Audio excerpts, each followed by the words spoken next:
ప్రార్థించుకుందాం. గత వారం నుంచి ఈ వారం వరకు దేవుడు మనల్ని ఎంతగానో కాపాడి మనల్ని ఎంతగానో ఆశీర్వాదకరమైనటువంటి జీవితంలో, ఆత్మీయ జీవితంలో మనం ఎదగటానికి దేవుడు ఇచ్చిన ఈ అవకాశాన్ని బట్టి దేవునికి మొరపెడుతూ ఈరోజు కూడా దేవుడు మనతో తిరిగి మాట్లాడినట్లు మనం దేవునికి మొరపెడతాం.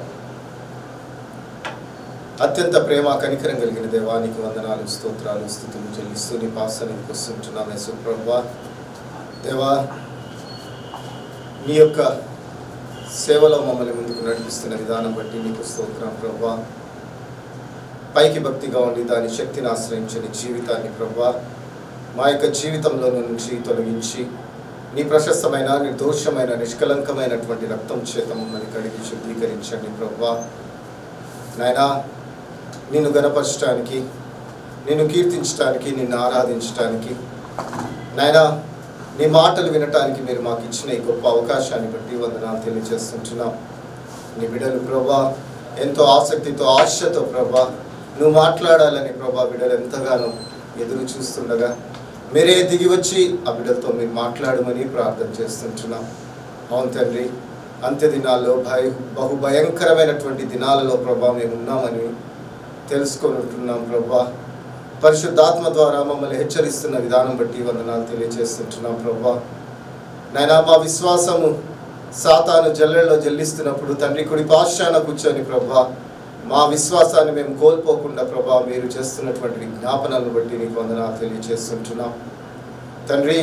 ఈ లోకంలో నీకోసం బ్రతకాలన్నటువంటి ఆశను ప్రభా ప్రతి ఒక్క సంఘాల్లోనూ, సమాజంలోనూ ప్రభా ప్రతి ఒక్క వ్యక్తిగత జీవితాలలో ప్రభా వెలిగించమని ప్రార్థన చేస్తుంటున్నాం. ఏది యోగ్యమైనదో తండ్రి, ఏది విలువైనదో ప్రభా తెలుసుకొని ప్రభా ఈ లోకాన్ని అసహించుకొని ప్రభా నీకోసం బ్రతికేటటువంటి బిడ్డలుగా మమ్మల్ని ఆశీర్వదించమని, ఆ విధంగా నాయన మాతో మాట్లాడమని ప్రార్థన చేస్తుంటున్నాం. బాహ్య పురుషుడు కృషించినను అంతరంగ పురుషుడు దినదినాభివృద్ధి జరగాలన్నటువంటి ఆశతో నీ పాద సన్నిధిలో మేము మొరపెడుతున్నాం. నీ మాటల కోసం నైనా మేము మొరపెడుతుంటున్నాం ప్రభా. ఎందుకంటే నువ్వు మాట్లాడితే మేము బ్రతుకుతాం యేసు ప్రభా, నీ సాక్షులుగా బ్రతుకుతాం యేసు ప్రభా. కాబట్టి మీరే మమ్మల్ని బలపరచండి. మీరే మమ్మల్ని బలపరుస్తున్నందుకు నీకు వందనాలు తెలియజేస్తూ యేసు నామములో అడుగుకుంటున్నాం తండ్రి, ఆమేన్. మార్కు సువార్త 5వ అధ్యాయము 21వ వచనం నుంచి మనం చదువుకుందాం. యేసు మరలా దోణి ఎక్కి అద్దరికి వెళ్ళినప్పుడు బహుజన సమూహము ఆయన యొద్ద నుండి వచ్చెను. ఆయన సముద్ర తీరమున నుండగా సమాజ మందిరపు అధికారులలో యాయీరు అని ఒకడు వచ్చి ఆయనను చూచి ఆయన పాదముల మీద పడి, నా చిన్న కుమార్తె చావనేయున్నది, అది బాగుపడి బ్రతుకున్నట్లు నీవు వచ్చి దాని మీద నీ చేతులుంచవలెనని ఆయనను మిగుల బతిమాలు కొనగా ఆయన అతనితో కూడా వెళ్ళెను. బహు జన సమూహము ఆయనను వెంబడించి ఆయన మీద పడుచుండిరి. అదేవిధంగా 35వ వచనం నుంచి చదువుకుందాం. ఆయన ఇంకనూ మాట్లాడుచుండగా సమాజ మందిరపు అధికారి ఇంటి నుండి కొందరు వచ్చి, నీ కుమార్తె చనిపోయినది, నీవిక బోధకుని ఎందుకు శ్రమ పెట్టుదు అని. యేసు వారు చెప్పిన మాట లక్ష్య పెట్టక, భయపడకము, నమ్మిక మాత్రం ఉంచుము అని సమాజ మందిరపు అధికారులతో చెప్పి, పేతురు, యాకోబు సహోదరుడు యోహానును అను వారిని తప్ప మరి ఎవరినైనాను తన వెంబడి రానియక సమాజ మందిరపు అధికారి ఇంటికి వచ్చి, వారు గొల్లుగా నుండి చాలా ఏడ్చుచు ప్రలాపించుచుండుట చూచి లోపలికి పోయి, మీరేల గొల్లు చేయుచున్నారు, ఏడ్చుచున్నారు, ఈ చిన్నది నిద్రించుచున్నదే గాని చనిపోలేదని వారితో చెప్పాను. అందుకు వారు ఆయనను అపహసించిరి. అయితే ఆయన వారందరికి బయటికి పంపవలసి ఆ చిన్నదాని తల్లిదండ్రులతో తనతో ఉన్నవారిని వెంటబెట్టుకొని ఆ చిన్నది పరుండి ఉన్న గదిలోకి వెళ్ళి ఆ చిన్నదాని చేయి పట్టి తలితాకుమి అని చెప్పెను. ఆ మాటకు చిన్నదానా లెమ్మని నీతో చెప్పుచున్నానని అర్థము. వెంటనే ఆ చిన్నది లేచి నడవసాగెను. ఆమె 12 సంవత్సరము గల ప్రాయం గలది. వెంటనే వారు బహుగా విస్మయముందిరి. జరిగినది ఎవరికి తెలియకూడదని ఆయన వారికి గట్టిగా ఆజ్ఞాపించి ఆమెకు ఆహారము పెట్టుడని చెప్పెను. క్రీస్తునందు ప్రియమైనటువంటి సహోదరులారా, సహోదరులారా, గత వారం మనము ఇదే అధ్యాయంలో నుంచి యేసు ప్రభు కపెర్నహూములో దిగినప్పుడు, కపెర్నహూములో నుంచి వెళ్తున్నప్పుడు జరుగుతున్నటువంటి 2 సంఘటనల గురించి మనము ధ్యానిస్తూ వస్తున్నాం. మొదట రక్తస్రావపు కలిగినటువంటి స్త్రీ 12 సంవత్సరాల నుంచి తాను ఎంతగానో బాధపడుతున్నటువంటి ఉన్నటువంటి ఆ యొక్క డిసీజ్ను తాను ఎవరితో చెప్పుకోలేనటువంటి పరిస్థితిలో, అందరి చేత అసహించుకున్నటువంటి ఆ పరిస్థితులను మనం గమనించి ఉన్నాం. తాను ఒకటే యేసు ప్రభు గురించి విన్నది. యాయూరు వాళ్ళ ఇంటికి వెళ్తున్నప్పుడు జరుగుతున్నటువంటి 2 సంఘటనలు. ఒక సంఘటన ఈ రక్తస్రావ స్త్రీ యేసు ప్రభు గురించి వినింది, అనగా యేసు ప్రభు యొక్క బోధల గురించి వినింది. యేసు ప్రభు ఏం మాట్లాడుతున్నాడు మనతో అన్నటువంటి సత్యాల గురించి ఆమె వినింది. కాబట్టి తన అపవిత్రమైనటువంటి సంఘము చేత, సమాజము చేత అపవిత్రమైన రాలుగా తీర్పు తీర్చినటువంటి ఆమె నిజమైనటువంటి యాజకుడిని కనుక్కొని నిజమైన మెస్సియా ఇతడే అనుకునిందేమో.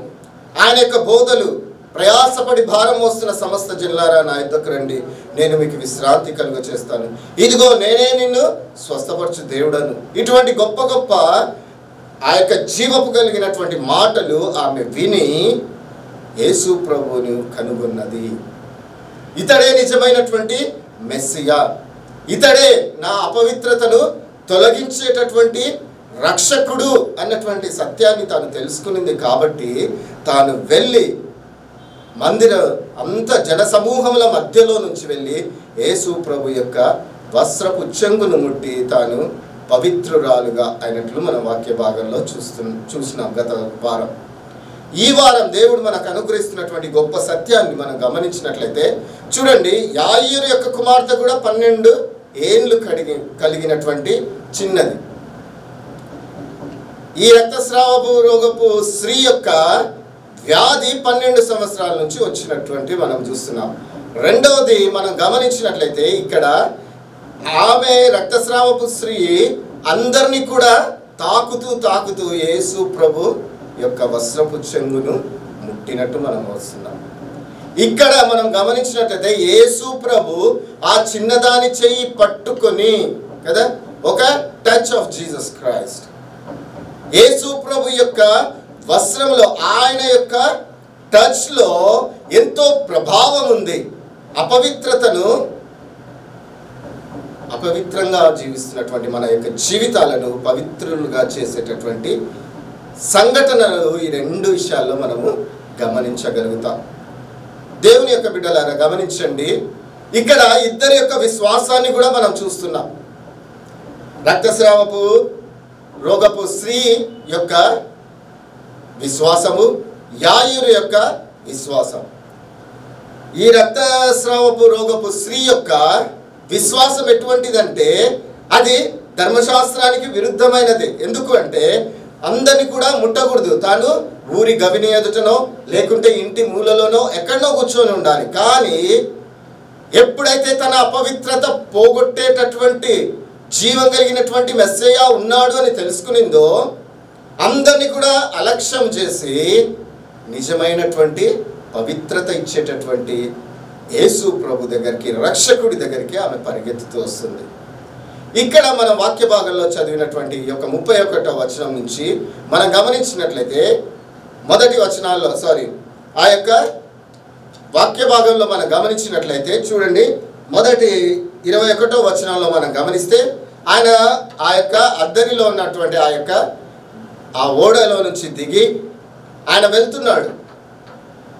వెళ్తున్నప్పుడు యాయూరు అనే ఒక అధికారి ఎక్కడికి వచ్చినాడు, మతాధికారి. ఇతనికి కూడా ధర్మశాస్త్రం బాగా తెలుసు. ఎందుకంటే యూదుల ఆచార ప్రకారం పెరిగినటువంటి వాడు. He is also one of the priest in the church కదా. కాబట్టి ఈయన కూడా యేసు ప్రభువును కనుగొన్నాడు. ఇతడే ప్రధాన యాజకుడు అనుకున్నాడేమో. ఎందుకంటే యెషయా గ్రంథంలో మనం గమనించినట్లయితే యెషయా ప్రవక్త ప్రవచించినట్టు ఇతని గాయముల చేత మనకు స్వస్థత. ఎంత గొప్ప మాట చూడండి.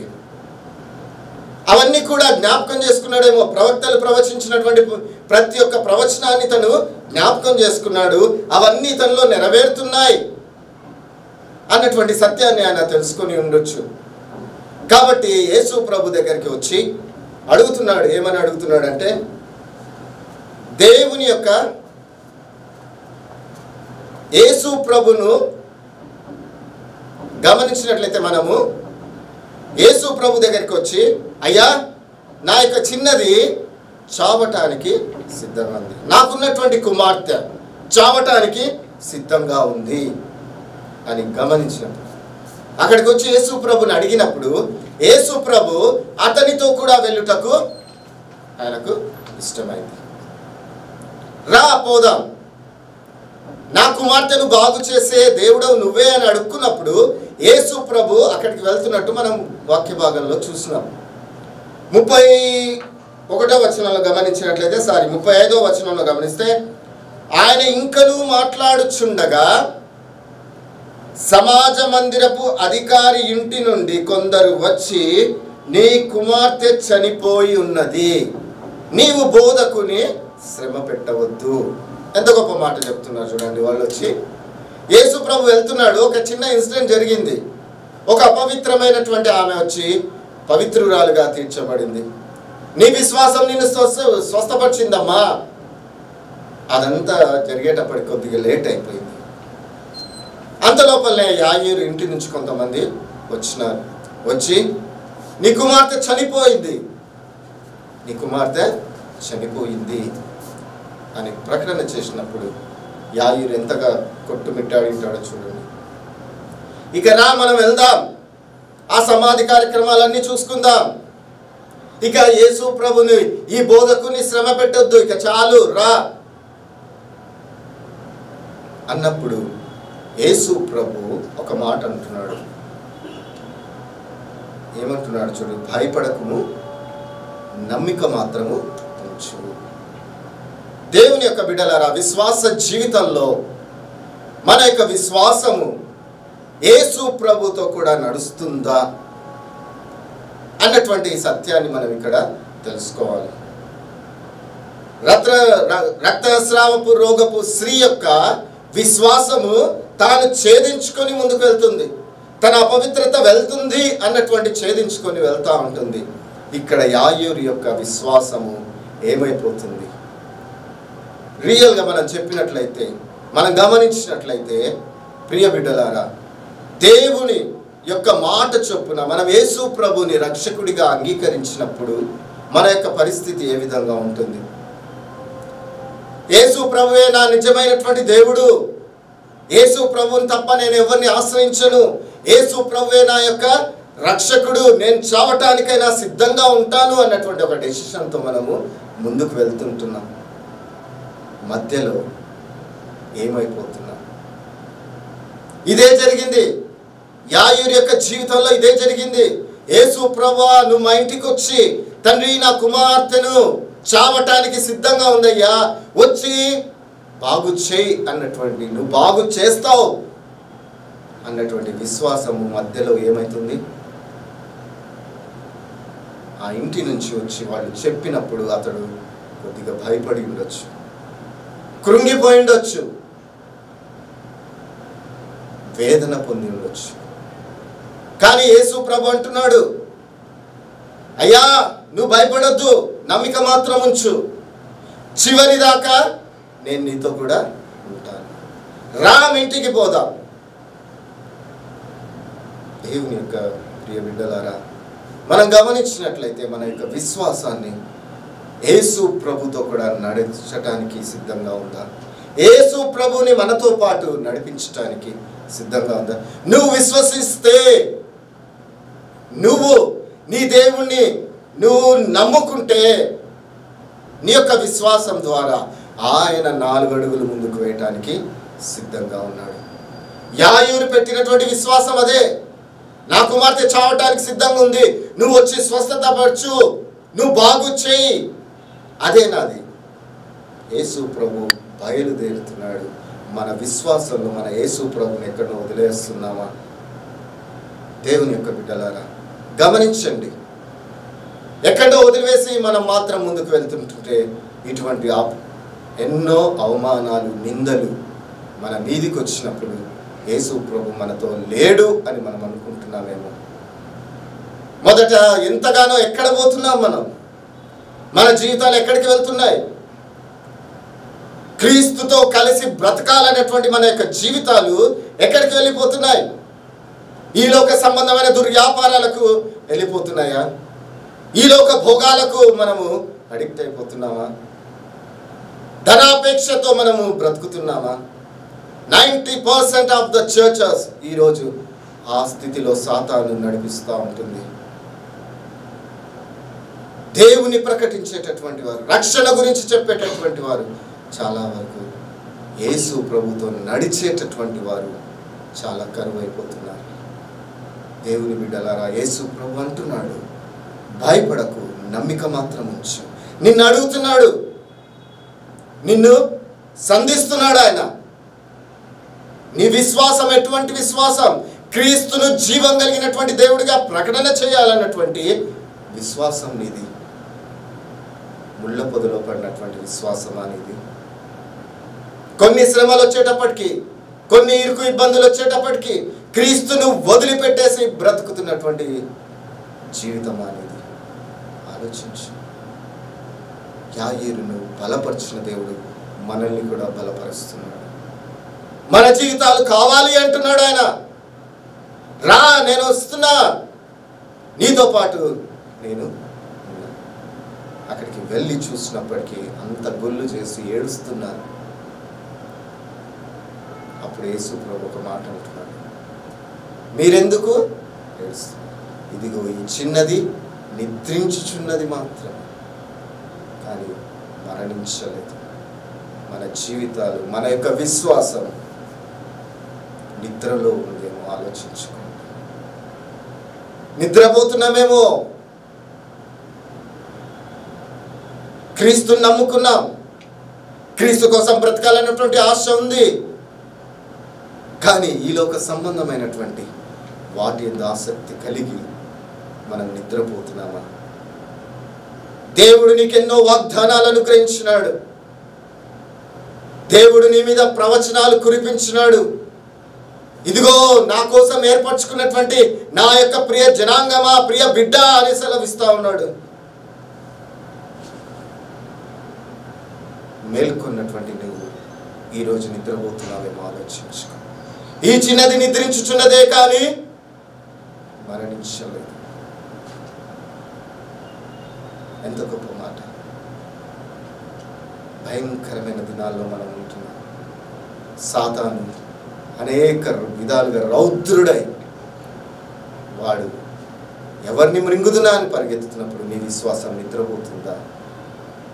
ప్రియ బిడ్డ, యేసు ప్రభు నీతో ఉన్నాడు. యాయీరుతో ఉన్నటువంటి నీ దేవుడు నీతో పాటు కూడా ఉన్నాడు అన్నటువంటి విశ్వాసాన్ని నువ్వు కనుగొనలేకపోతున్నావా? వెనక్కి వేస్తున్నావా అడుగులు? నిద్రావస్థకు దిగజారిపోతున్నావా నీ యొక్క జీవితం? ఈ లోకంలో కలిగే శ్రమలకు మనం భయపడి క్రీస్తును ప్రకటించకుండా, సాతానును ఎదిరించకుండా నిద్రపోతున్నామేమో ఆలోచించుకోండి. ఎంతున్నా నాకు ఇది కావాలా దేవా, నాకు అది కావాలా తండ్రి, నాకు ఇది కావాలా అది కావాలని అడుగుతున్నాను తప్ప క్రీస్తు కోసం, క్రీస్తును 4 అడుగులు ముందుకు వేసేటటువంటి విశ్వాస యాత్రలో నువ్వు కొనసాగుతున్నావా? నమ్ముకున్నాం, ఎంతో బలంగా క్రీస్తు యొక్క ప్రేమను అర్థం చేసుకున్నాం, కానీ ఈ లోకం కొట్టుకొని పోతున్నామా, నిద్రపోతున్నామా? ఒకసారి ఆలోచించుకోండి. యాయిరైతే దేవుని వెంట పెట్టుకొని తన విశ్వాసాన్ని కాపాడుకుంటూ వస్తున్నాడు. అయ్యా, నా కుమార్తెను బాగు చేస్తా, నువ్వు రా మా ఇంటికి. మధ్యలో వచ్చి వారు వచ్చి ఆ మందిరంలో అధికారులు కొందరు వచ్చి పనివారు వచ్చి చెప్తున్నప్పుడు కూడా యేసు ప్రభు ఒకటే మాట అంటున్నాడు, నమ్మిక మాత్రం ఉంచు, భయపడకు. అదే విశ్వాసం యేసు ప్రభు దగ్గర. నేనున్నానయ్యా, యేసయ్య అంటున్నాడు, నేనున్నానయ్యా, భయపడొద్దు, నమ్మిక ఉంచు.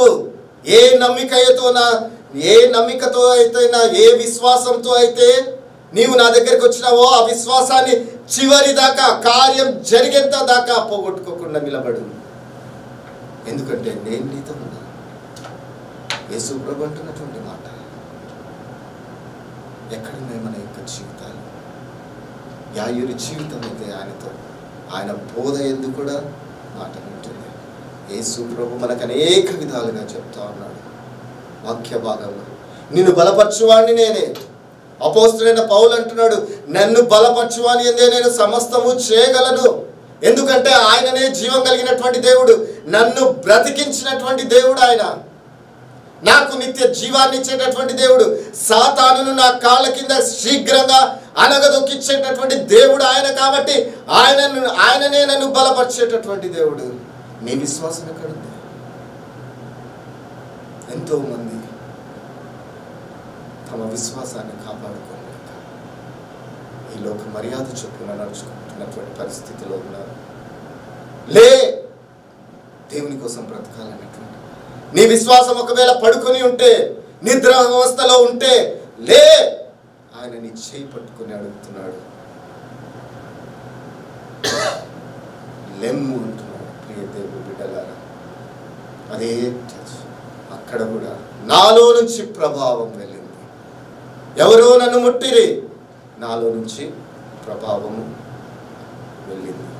ఇక్కడ కూడా ఆయన చేయి పట్టి చిన్నదాన్ని లేపుతున్నట్టు మన వాక్య భాగంలో చూస్తున్నాం. నీ దేవుడు నీ చేయి పట్టుకొని ఎంతగానో నిన్ను లేపాలని ఆశతో ఉంటున్నాడు. జ్ఞాపకం చేసుకో, నీ మొదటి దినాలు జ్ఞాపకం చేసుకో. దేవుని కోసం వాడబడుతున్నావా? నీ స్వలాభం కోసము, నీ స్వనీతి కోసం మనం వాడబడుతున్నావా? చాలా వరకు సాతాను మభ్య పెడతా ఉంది. నువ్వు దేవుని కోసమే పని చేస్తున్నావు అని మనల్ని మభ్య పెడుతూ మన ఘనత కోసం, ధనాపేక్ష కోసం పని చేయించే విధంగా అది మారి ఉంది. అనేక చిత్రహింసలు పెడతా ఉంటుంది. విశ్వాసాన్ని వదులుకొని అనేక మంది బయటికి రావాలని చేస్తూ ఉంటుంది. కానీ వారు క్రీస్తు కోసం చావటానికైనా సిద్ధంగా ఉన్నారు. క్రీస్తును ప్రకటించడం కోసం సిద్ధంగా ఉంటున్నారు. మనం ఎట్లా ఉంటున్నాం? మనం ఏ విధంగా ఉంటున్నాం? ఒకసారి ఆలోచించుకోండి. మన జీవితాలు నిద్ర, మన యొక్క విశ్వాసం నిద్ర అవస్థలో మనం ఉంటున్నామా? దేవుడు అంటున్నాడు, లే, నీ చేయి పట్టుకొని ఉన్నాడు నీ దేవుడు. మరణాన్ని జయించినటువంటి దేవుడు, మరణాన్ని అనగదొక్కినటువంటి వాడు. నిత్య జీవంలోనే ఉండాలని ఆయన కోరుకుంటున్నాడు. దేవుని యొక్క బిడ్డలారా, ఈ సత్యాలు, ఆయన యొక్క శక్తి, ఆయన యొక్క ప్రభావము నీలో ఉంది. ఆయనతో నువ్వు ఉంటే, ఆయనలో నువ్వు ఉంటే, ఆయన ఎందుకు విశ్వాసం ఉంచితే, యేసు ప్రభు నీ లోకంలో మనం జీవం కలిగినటువంటి దేవుడిగా ప్రకటించగలుగుతాము. మన విశ్వాసం ఎక్కడుందో ఒకసారి మనల్ని మనం పరీక్షించుకుందాం. ఈ యొక్క రెండు ఇన్స్టెన్స్ని బట్టి మనం తెలుసుకోవాలి, విశ్వాసం క్రీస్తుతో నడుస్తుంటే, క్రీస్తును కలిగి ఉంటే అది జీవన్లోకి మనల్ని నడిపిస్తుంటుంది. ఆ యొక్క విశ్వాసం క్రీస్తు యొక్క బోధన యందు విశ్వాసించి అవి జీవపు కలిగిన మాటలు అని నువ్వు విశ్వసిస్తే జీవము నువ్వు ఈ లోకానికి ప్రకటన చేయగలవు. నీ దేవుణ్ణి నువ్వు ఏ విధంగా చూస్తాం? వీరిరువురు దేవుణ్ణి జీవం కలిగినటువంటి దేవుడిగా చూసుకున్నారు. ఆయన యొక్క చేతిలో, ఆయన వస్త్రపు చెంగులో ఆయన ప్రభావం ఉంది. ఆయన మనతో ఉంటే ఆయన ప్రభావం మనతో ఉంటుంది. ఏ సాతాను శక్తి, ఏ శోధనలైనా కూడా మనము జయించిన వారుగా ఉంటాం. దేవుడు మనల్ని అదే కోరుతూ ఉంటున్నాడు. దేవుడు గల దయచేసి దినము రోజు దేవుని యొక్క సన్నిధిలో గడపటానికి మనం ఇష్టపడుతుంటున్నామా? మార్త అయితే విస్తారమైన పనులు పెట్టుకొని దేవుని వచ్చి అంటా ఉంది, అయ్యా నేను ఇంత పని చేస్తున్నా, నీకు చింత లేదా అని. మనం కూడా అదే విధంగా అంటున్నాము. ఈ లోక సంబంధమైనటువంటి పనులన్నీ పెట్టుకొని ఆశీర్వాదాలు పొందాలని ఆశిస్తుంటున్నామా? క్రీస్తు ఒకటే అంటున్నాడు, మరి అయితే ఉత్తమమైనది ఎన్నుకుంది. నీ జీవితంలో నువ్వు ఉత్తమమైనది ఎన్నుకున్నావు, కానీ నిద్రావస్థలో మన విశ్వాసం మేము ఒకసారి పరీక్షించుకున్నాం. దేవుని బిడ్డలాగా దేవుడు కోరుతా ఉన్నాడు. పరిశుద్ధాత్మ దేవుడు దిగి వచ్చి మనల్ని భారంతో నింపున్నాడు. నశించిపోతున్నటువంటి ఆత్మల పట్ల భారము, యేసు ప్రభు కోసం చిత్రహింసలు కలుగుతున్నటువంటి, అనుభవిస్తున్నటువంటి వారి యొక్క విశ్వాసాన్ని బలపరచడానికి భారం ఉందా? ప్రార్థనా జీవితాన్ని ఉందా? దేవుడు అడుగుతున్నాడు. దేవుడు నిన్ను ఏర్పరచుకుని ఉన్నాడు. ఆయన నిన్ను వాడుకోవటానికి ఇష్టపడతా ఉన్నాడు. అదే నువ్వు మళ్ళీ జ్ఞాపకం చేసుకో, నీ యొక్క జీవితాల్లో జ్ఞాపకం చేసుకో. నిన్ను పిలిచిన వాడు నమ్మదగిన వాడును. ప్రతి విషయంలో ఆయన నిన్ను హెచ్చించడానికి, ఆయన ద్వారా, నీ యొక్క ద్వారా ఆయన ఈ లోకానికి జీవం కలిగినటువంటి దేవుడిగా పరిచయం చేసుకోవాలని ఆశపడుతున్నాడు. మనం ఎట్లుంటున్నాం జ్ఞాపకం చేసుకున్నాం. దేవుని యొక్క బిడ్డలారా, ఎంతోమంది భక్తుల జీవితాలు మనం చూస్తున్నాం. క్రీస్తు కోసమే బ్రతికినటువంటి జీవితాలు. తినటానికి తిండి లేకున్నా, ఉండటానికి ఇల్లు లేకున్నా, క్రీస్తుంటే చాలు, క్రీస్తుంటే చాలు. దేశాలకు ప్రజలకు క్రీస్తును పరిచయం చేసే సజీవ సాక్షులుగా నిలబడినటువంటి వారిలో దేవుడు నిన్ను కూడా ఏర్పరచుకున్నాడు. కానీ నీ యొక్క విశ్వాసం ఏ విధంగా ఉంది? దేవుని వైపు చూస్తుంటున్నావా?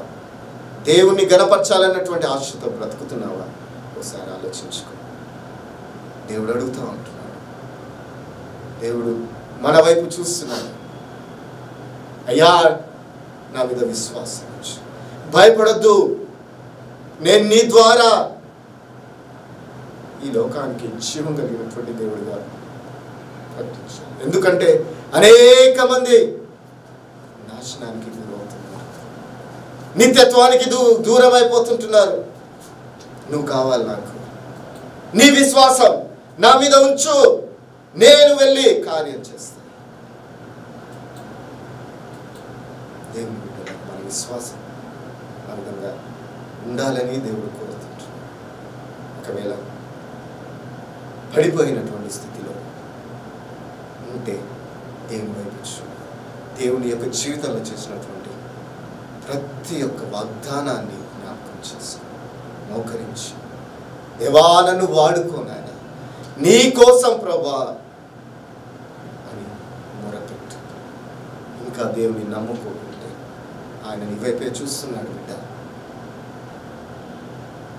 దేవుని యొక్క కుమారుడు ఆయన నీ వైపు చూస్తున్నాడు. నువ్వు నాకు కావాలి. మన మీద ఒక నమ్మకాన్ని ఉంచి వెళ్ళినటువంటి గొప్ప దేవుడు. కాబట్టి ఆయనను ఈ లోకంలో జీవం కలిగినటువంటి దేవుడిగా మనం చూపించాలి అంటే మనం ఆయన వైపు మనం చూడాలి. ఆయన చేతుల వైపు చూసి యేసు ప్రభుని నీ సొంత రక్షకుడిగా అంగీకరించు. ఆయన నిన్ను ప్రేమిస్తున్నాడు. లోకంలో ఆయనను ఘనపరచడానికి నువ్వు వాడబడుతుంటున్నావు. ఎంతో శ్రమతో, ఎంత వేదన వచ్చినప్పటికీ కూడా దేవుని ఘనపరచాలి, దేవుని ఘనపరచాలి, ఆయన కోసం బ్రతకాలన్నటువంటి ఆశతో మనం అందరం జీవిస్తాం. ప్రార్థన చేసుకుందాం. యేసయ్యా నీకే మహిమ చెల్లిస్తుంది, యేసయ్యా నీకే మహిమ చెల్లిస్తుంది. యేసయ్యా నీ వైపు చూస్తుంది. అలయకుండ విసుగకుండ, అలయకుండ విసుగకుండ, పరుగిడుమా పందెమందు, పరుగిడుమా పందెమందు,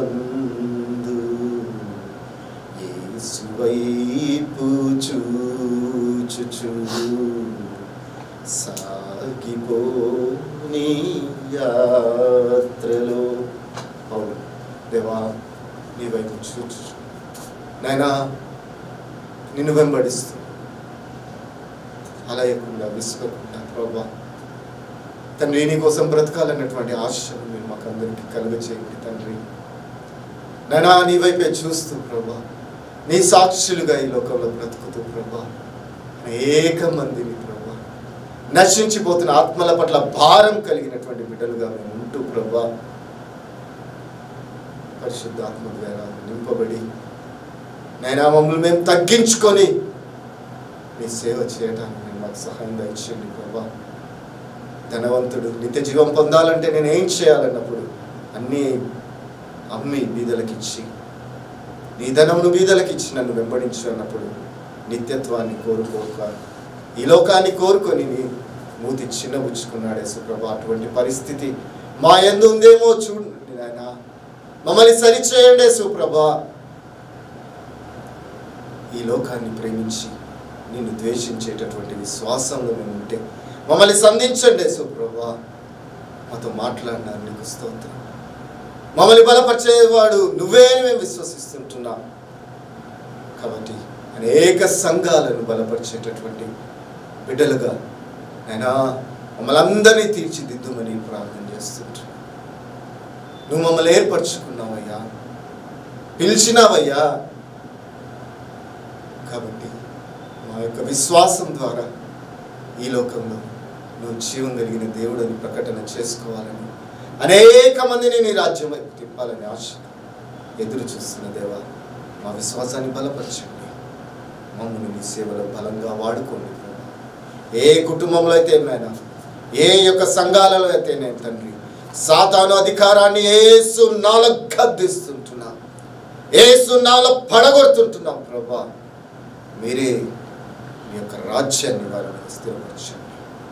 నీ రాజ్యానికి తల వంచేటటువంటి బిడ్డలుగా, సంఘాలుగా ప్రభా తీర్చిదిద్దుమని ప్రార్థన చేస్తుంటున్నాం తండ్రి. మమ్మల్ని వాడుకోండి, అపోస్తులను ఏ విధంగా వాడుకున్నారు మమ్మల్ని కూడా అటువంటి ఆ విధంగా వాడుకోమని ఏ బిడ్డ అయితే ఆశతో ఎదురు చూస్తుందో ప్రభా, ఏ బిడ్డ అయితే నీ వైపు కన్నీళ్లు పెడుతుందో యేసు ప్రభా, వారిని తాకుమని ప్రార్థన చేస్తాం. అనారోగ్య పరిస్థితుల్లో ఉన్నటువంటి బిడ్డలు ముట్టండి అయ్యా, తాకండి అయ్యా నైనా, వారి విశ్వాసాన్ని బలపరచండి. వారిని నీ వైపే వారిని నీ వైపు చూస్తున్నదా ప్రభా, వారిని తాకుతున్నందుకు వందనాలు ప్రభా. వారికి అనుగ్రహిస్తున్నటువంటి స్వస్థతను బట్టి నీకు వందనాలు తెలియజేస్తుంటున్నాను. కేవలం నీ యొక్క ప్రభావం వారిని ముడుతున్నప్పుడు ప్రభా, వారు స్వస్థత పొందుతున్నందుకు వందనాలు తెలియజేస్తుంటున్నాను. యేసు నామములో ప్రభా వారికి స్వస్థత అనుగ్రహిస్తుంటున్నాను. యేసు నామములోనే స్వస్థతను అనుగ్రహిస్తుంటున్నాను. వారి విశ్వాసం సాతాను చెల్లిస్తున్నారు. తండ్రి కుడి భాషలో కూర్చొని మొరపెడుతున్న దేవుడు కాబట్టి మీరే ప్రభా వారిని బలపరుస్తున్నందుకు వందనాలు తెలియజేస్తాం. మమ్మల్ని తగ్గించుకుంటూ నిన్ను హెచ్చిస్తూ యేసు నామములో అడుగుచున్నాము మా తండ్రి.